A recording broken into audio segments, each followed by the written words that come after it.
ប៉ុន្តែខ្ញុំត្រូវសង្គ្រោះជីវសិនមុនពេលខ្ញុំចេញទៅវិជ្ជាបណ្ឌិតនេះគឺជាឆ្នាំដែលសាស្ត្រាចារ្យ Brian បានធ្វើនាងប្រកាសជាសះស្បើយបន្ទាប់ពីផឹកវាមីងវិនឆ្នាំមកដល់ហើយតែជីវផឹកឆ្នាំនាងនឹងភ្ញាក់ឡើងវិញ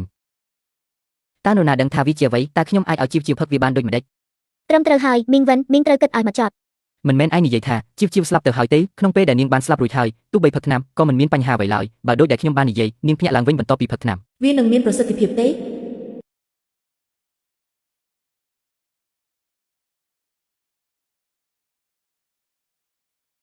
ប្រហែលជាមានតើអាចជាមានអ្វីមិនប្រក្រតីនៅលើមុខរបស់សាស្ត្រាចារ្យ Brian ទេម៉ាក់ខ្ញុំសោកស្ដាយណាស់ជីវពិតជាស្លាប់ទៅហើយមីងវិន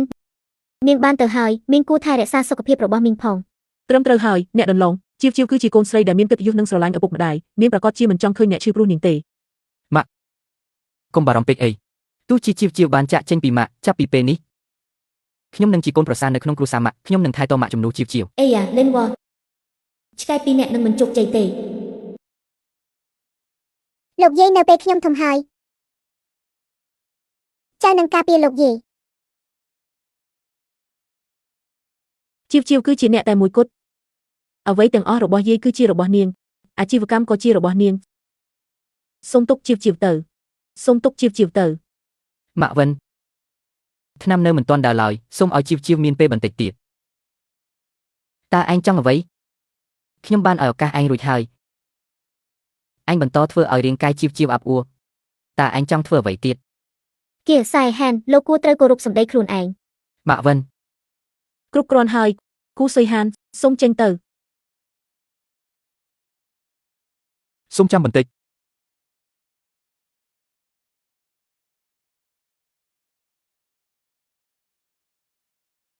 លោកមិនត្រូវបានស្វាគមន៍នៅទីនេះទេកុំគិតថាលោកអាចស្លៀកអាវមកបង្ហាញថាលោកជាវិជ្ជាបណ្ឌិតខ្ញុំព្រមមានឯងកុំធ្វើឲ្យមានបញ្ហាខ្ញុំមិនយកទេតែបើស្ថានភាពមានស្ថិរភាពវិជ្ជាបណ្ឌិតនឹងយកនាងទៅមន្ទីរពេទ្យប៉ុន្តែប៉ុណ្ណោះនាងនឹងភ្ញាក់ឡើងវិញចូលទៅមន្ទីរពេទ្យទៅបានហើយនេះហើយជាអ្វីដែលឯងចង់បានឯងចង់យកសាកសពជីវទៅឆ្ងាយឯងជាមនុស្សផ្លាស់ចិត្តដែលមានជំងឺបេះដូងឯងជាមនុស្សអាក្រក់មានអ្វីដែលឯងមិនអាចធ្វើបានទេកុំប្រាប់ថាឯងចង់ធ្វើអ្វីមួយលើសាកសពគៀវសៃហានអ្នកមីងខ្ញុំសូមប្រើការស្លាប់របស់ខ្ញុំធានាអ្វីដែលខ្ញុំបានធ្វើគឺដើម្បីសង្គ្រោះជីវសូមជឿទុកចិត្តខ្ញុំម្ដងទៀត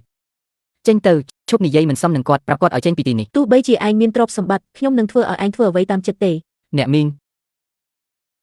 ខ្ញុំសូមព្យាយាមប្រើសាកសពរបស់ខ្ញុំធានាបើខ្ញុំមិនអាចយកជីវត្រឡប់មកវិញបានទ្រព្យសម្បត្តិទាំងអស់នឹងផ្ដល់ឲ្យគ្រួសារវ៉ែនខ្ញុំសូមព្យាយាមប្រើសាកសពរបស់ខ្ញុំធានាបើខ្ញុំមិនអាចយកជីវត្រឡប់មកវិញបានទ្រព្យសម្បត្តិទាំងអស់នឹងផ្ដល់ឲ្យគ្រួសារវ៉ែនកន្លែងបែបនេះ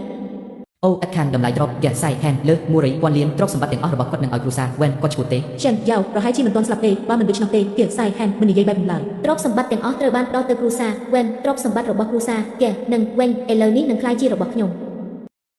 តើនាងកំពុងគិតដូចខ្ញុំទេមើលសមិទ្ធផលតិចតួចរបស់លោកសូមអត់ធ្មត់បន្តិចកុំបង្ហាញអាចកំបាំងល្អគូស៊ឺហានខ្ញុំនឹងផ្ដល់ឲ្យអ្នកនៅឱកាសមួយទៀតកុំបារម្ភនៅមីងវាងខ្ញុំជំពាក់ជីវលោកវូសុខភាពកញ្ញា Shen មានសេរីភាពប៉ុន្តែនាងមិនអាចស្លាប់នៅឡើយចាំថាក្នុងរយៈពេល24ម៉ោងអ្នកមិនអាចយកព្រលឹងនាងបានទេបានហើយខ្ញុំយល់ហើយ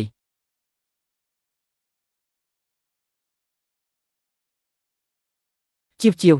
កុំបារម្ភអីនាងនឹងភ្ញាក់ឡើងឆាប់នេះគៀសៃហានតើមានអ្វីកើតឡើងជាមួយគាត់ស្រឡាញ់ខ្ញុំចិនយ៉ាវគឺជាមនុស្សអាក្រក់តែបើនាងស្លាប់ទ្រព្យសម្បត្តិទាំងអស់របស់គ្រួសារវ៉ែននិងគៀនឹងជារបស់ខ្ញុំតើយើងគួរធ្វើអ្វីបើ Shen យ៉ាវភ្ញាក់ឡើងវិញសូមអរគុណសម្រាប់ការចំណាយពេលដ៏មានតម្លៃរបស់បងប្អូនទាំងអស់គ្នាស្អែកជួបគ្នានៅមានភាពបន្តចុច share ម្នាក់មួយដើម្បីបានមើលមុនគេ